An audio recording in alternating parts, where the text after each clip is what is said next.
So next topic that we are going to study is about movement disorders. One of the movement disorders that is part of your syllabus is Parkinson's disease. Okay, but I'm going to tell you a little more about other types of movement disorders also, because we have already studied about the neuroanatomy. We have also studied the various problems that can occur in the nervous system. So let's not just study about Parkinson's, but let's also study about other movement disorders. See, movement. What is movement? When we move the body, that's called movement. And each person has a different way of moving. You have seen some people walk very fast, some people walk very slow. Older people walk slow, younger people walk faster, children walk with instability, drunk people walk with instability. So I've already told you cerebellar problems, people have instability, they have postural problems. Okay. So let us see what are the different kinds of movement problems. So movement disorders occur when there is problem in the fluency, speed, quality and ease of movement. What is ease of movement? Easy movement. Okay. When you want to bend your arm, you should be able to do it easily. You have to be able to do it in a proper speed. If you are not able to move it fast enough, then the problem is in the speed.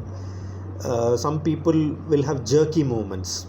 Okay, so that is a problem in the quality or fluency. So a normal person will have good fluency, good speed, good quality movement and easy movements. But if there are abnormalities in the brain, such people can have abnormal fluency or speed, which is called as dyskinesia. Kinesia means movement, kinetic energy. You would have studied in physics in school. Kinesia is movement. So difficulty in the movement is called dyskinesia. Okay, and some people, I don't know if you have seen people in the OPD or in any other place who have sudden excessive movement, quick movements. You tell them to walk, it's because of a disease, it's not natural this thing. But people who walk who have involuntary movements without their knowledge, maybe small children with the cerebral palsy, they suddenly jerk and move. That is called hyperkinesia, increased movement. And other people have very slow movements, like very old people who have Parkinson's disease and other diseases, they will have slow voluntary movement. That is called hypokinesia or reduced movement. Okay, these are the different movement disorders, major methods of disorders. Okay, individual causes and types we will see later. But dyskinesia is abnormal fluency or speed, in which hyperkinesia is the increased speed or involuntary excessive movements. Hypokinesia is decreased and slow movements. So let us see what are the common disorders. One is tremor, the next is Parkinson's, which is part of your syllabus. There are other things like tics, dystonia, chorea, ataxia, restless leg syndrome. Okay, so what is tremor? Tremor is nothing but people who are at rest are having tremors. If you see some old people, they'll be sitting quietly, but their hands will be shaking. Some people, even youngsters, will have their hands or legs shaking out of fear, out of disease. Okay, so there are different types of tremors. Essential tremor is nothing but old people, they have senile tremor. Okay, so when there is no reason for the tremor but it occurs, it is called as senile tremor in old people. But youngsters, when they're normally sitting, they will be sitting with their hands shaking mildly. But if you tell them to open a bottle, they are trying to open it. That is when they are doing a particular activity, it will get increased. The hands will start trembling or having shivering much more. That is called essential tremor. Secondary tremor is something which occurs due to anxiety, due to alcohol consumption, hyperthyroidism, or because of some medications like salbutamol. When you have the person can have excessive tremor. So these are called secondary tremors because they don't occur on their own, but they are secondary to some other problem like anxiety, alcoholism or medications. The third type of tremor is Parkinson's tremor. Here the tremor is like a pill rolling tremor. Okay, they will have tremor like this, they will have like this, you know, like rolling kind of thing in the, you can see my finger, it's rolling. Okay, that kind of tremor, it's called a pill rolling tremor. And this kind of tremor reduces with activity and sleep. Okay, the essential tremor increased with activity. Secondary tremor happens as a consequence to some other problem. Parkinson's tremor is a resting pill rolling tremor which reduces with activity or sleep. Okay, and we will see in Parkinson's disease that they have bradykinesia or slow movement and rigidity also associated with Parkinson's tremor. Then the fourth type of tremor is intentional tremor, and this does not happen at rest and present only when person does activity, and this is because of cerebellar problem usually. Okay, so essential tremor people can have reassurance, and they can be treated with propranolol 10 to 40 mg twice a day. They can also have neuracetam 400 mg, B complex, and physiotherapy or occupational therapy, which gives them activities and reassures them to overcome this. And if these do not develop, if these do not control the tremor, other medications like gabapentin, alprazolam and clozapine can be given to these patients. Then we come to the Parkinson's disorder. Parkinson's is nothing but a degenerative disorder of the nervous system. Okay, so we already talked about the dopamine which is present. So here there is degeneration of the dopamine generating cells. So dopamine does not get generated in the person. So this leads to degeneration of the nervous system. So the person who has Parkinson's may have no expression on their face. So this lack of expression is called as hypomimia or face masking. Okay, this is because the muscles of the face do not function normally. So just like the other muscles on their human body, the facial muscles also do not function normally. So they cannot smile easily, they cannot curve their mouth easily. So the face looks as if it does not have expression, and the person may not have arm swinging. When we walk, we move our hands up and down. Okay, but those people will not be able to move their hands, and their speech becomes slurred. They cannot walk fast, so they have bradykinesia or decreased movements. Okay, which is one of the symptoms. And over a period of time, this symptom can, all the symptoms can worsen in the person with Parkinson's disorder. So as the person gets older or as time passes, the symptoms can worsen. So what are the other signs and symptoms in Parkinson's? The first symptom is shaking, rigidity and difficulty in walking. Okay, we have already studied about tremor, Parkinson's tremor. They have rigidity and inability to walk or decreased movements. They are not able to walk fast because the muscles do not function normally. The resting pill rolling tremor, it's present mainly in Parkinson's disease. Then bradykinesia, general reduction on their movements of the body. So their handwriting will be slow. They have slow shuffling gait, that is slow shuffling gait. They are not able to walk fast, and because they can't have long steps, they have a shuffling gait. Their daily activities are slow, and they have slow speech, and their body has rigidity. Rigidity means it's held stiff. Okay, they do not have that fluency of movement. Their body has very stiff rigidity, stiffness throughout the body. This is also called as lead pipe type of rigidity. And they have stiffness, their flexion, extension of the elbow, all that is stiff. And even when they try to move, it's like tuck tuck tuck, that kind of movement. It's not a smooth movement but a jerky movement. That is why it is called as cogwheel type or intermittent movement. And there are associated symptoms like no arm swinging during gait. They have a freezing episode, that is they suddenly stop and they don't know what to do. And they have shuffling gait, and sometimes because they are shuffling gait, if they try to walk a little fast, they'll fall face forward, they'll fall on their face. Okay, Then, as I said, mask face because of decreased expression on the face. They have a leaning, bent posture. Okay, and decreased blinking, dementia. All these occur because of the damage to the nervous system. And what are the investigations that can be done? Blood test to check for increased thyroid level or liver damage, and CT or MRI can be done to rule out stroke or brain tumor, because some kinds of stroke also people will have slowness in movement and their gait will be abnormal, or if there is a brain tumor, then it can also cause some of the symptoms which are present in Parkinson's patient with Parkinson's. And what are the risk factors for Parkinson's? Age, as a person gets older, they are at high risk. Usually around age 60 or older, a person gets Parkinson's disease. Young people getting Parkinson's is very rare. Men are more likely to develop Parkinson's. Hereditary, there is a chance that if a person who has Parkinson's in the family, the others in the family, next generation, they can develop Parkinson's. But there is it's not a very common thing, but generally there is chance.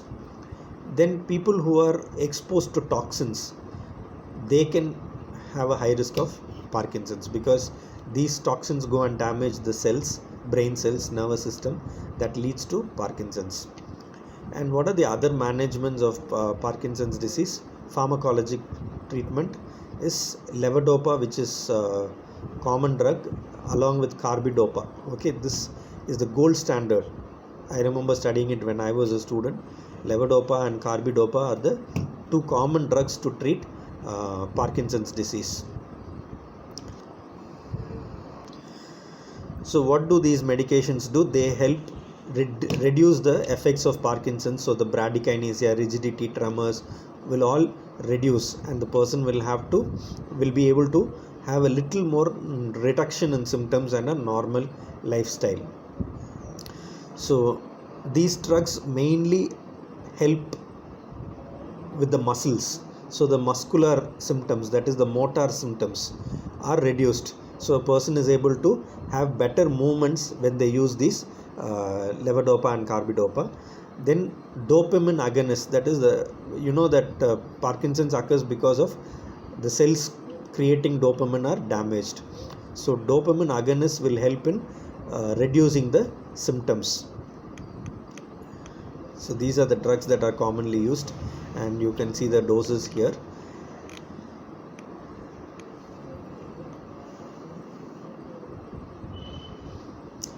Then there are other ways in which you can reduce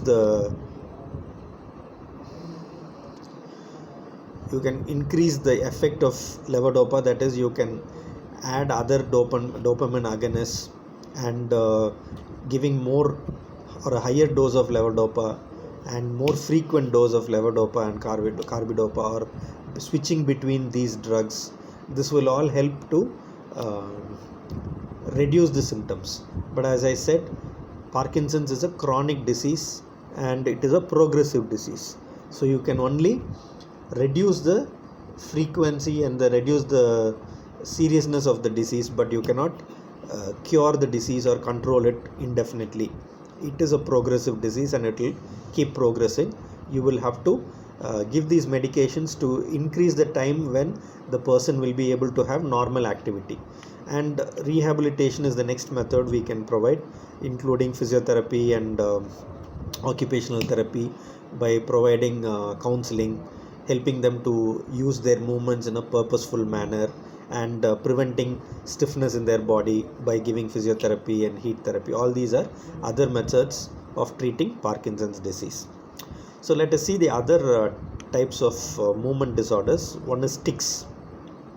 Here there is rapid involuntary contractions of a group of muscles. Okay, like I've seen one person who had a face who will keep having the eyes twitching. It will go on. It's not that he is doing it on purpose, but it will go on for him. Other people have problems like shrugging the shoulders. The shoulders will keep moving. These are all involuntary contractions of the muscles. Okay, and this is called as tics. That is, it keeps moving on its own, and some people will make involuntary sounds without their knowledge. They will create sounds like coughing, grunting, clearing the throat. This is because the muscles of those muscles causing those movements, vocal cords, they will contract without the person's control. So that is tics. And the causes are anxiety, stress, excitement, fatigue, medications, and even diseases like cerebral palsy. These are the common causes of tics. And we can use habit reversal therapy by giving counseling for overcoming this. And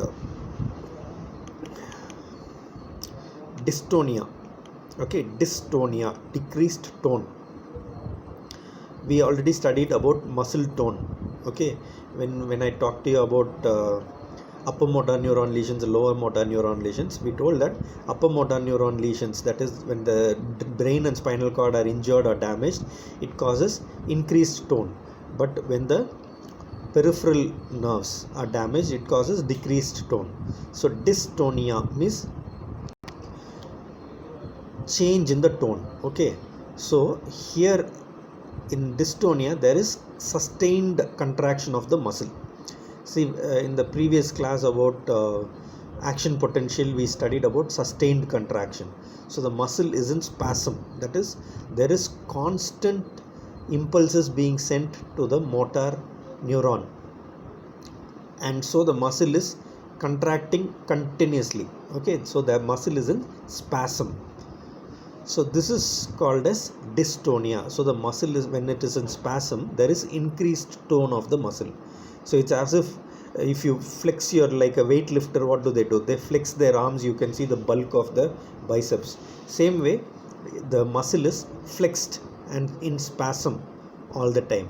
And along with that, there may be, because of the increased tone, the posture may be abnormal and there may be twisting of the person. This kind of dystonia is caused due to damage in the basal ganglia. It can also be caused due to infection, stroke. Stroke patients, they have flexion contraction, they just flex their hands. It can also be caused due to drug interaction, cerebral palsy, brain trauma. Okay, and these are the different things. Torticollis is one condition where I don't know if you studied in orthopedics, where there is flexion of the sternocleidomastoid muscle. So the neck is turned in one direction and it is stuck there.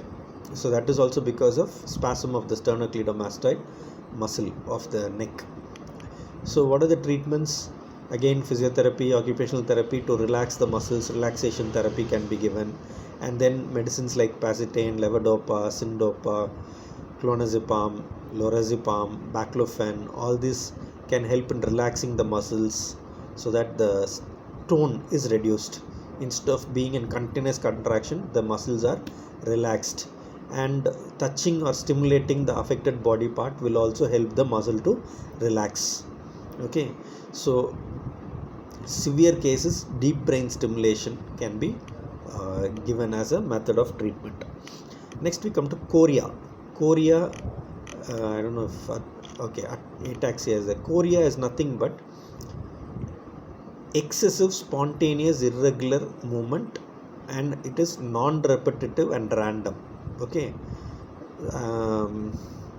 it just happens that they throwing their arms and legs kind of movement. Okay, like dance like gait. When they walk, their hands and legs will shift here and there.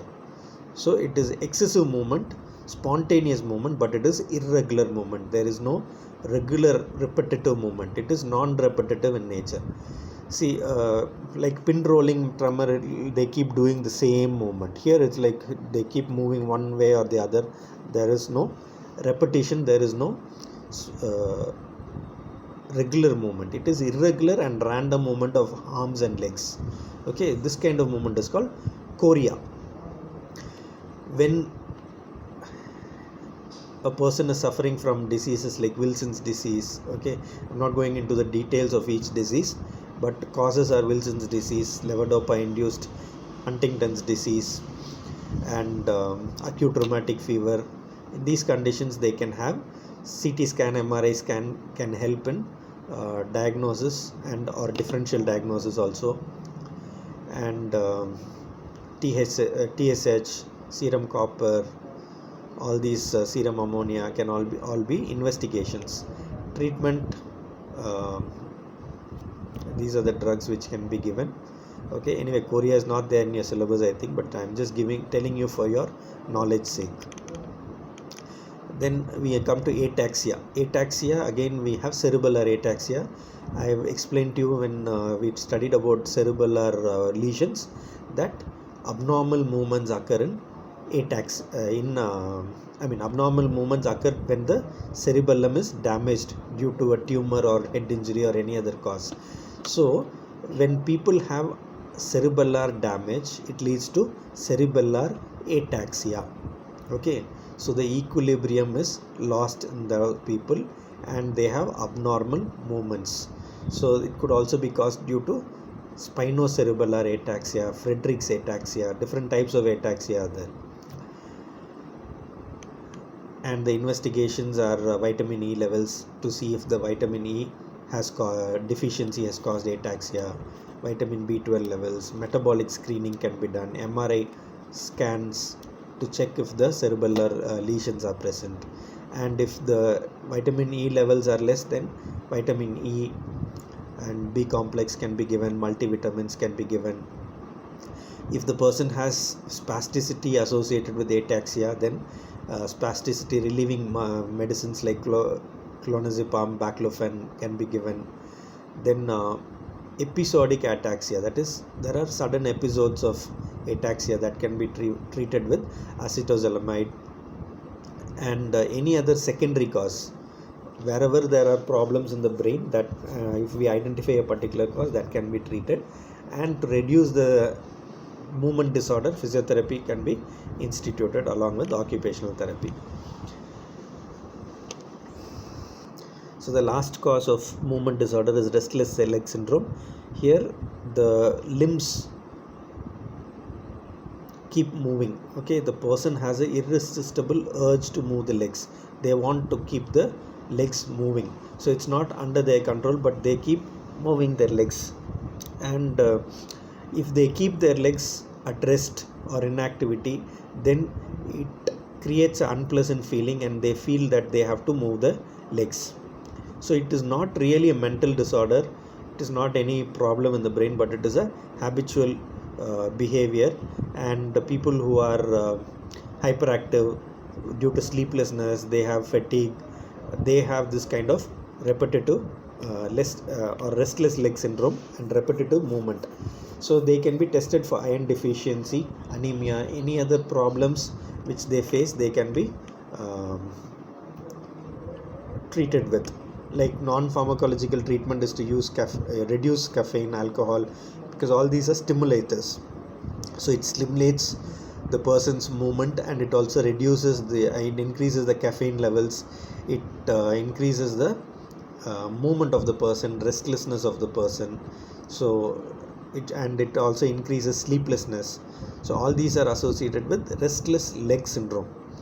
Some people keep shaking their legs. Okay, it's not that they want to shake their leg, but sometimes it's a habit that is formed over a period of time, and that is restless leg syndrome. So it is not actually a disease kind of thing, but it's just a syndrome. Okay, the other conditions of movement disorders are present, but the most important one as per your syllabus is Parkinson's disease, and you may get this as a 5 mark or even a 10 mark. So you should know what are the symptoms of signs and symptoms of Parkinson's disease, what the disease is all about, how it occurs, investigations, and risk factors and management of Parkinson's disease. Okay, with this we finish movement disorders as well as Parkinson's disease. We'll see another condition in the next class. Thank you.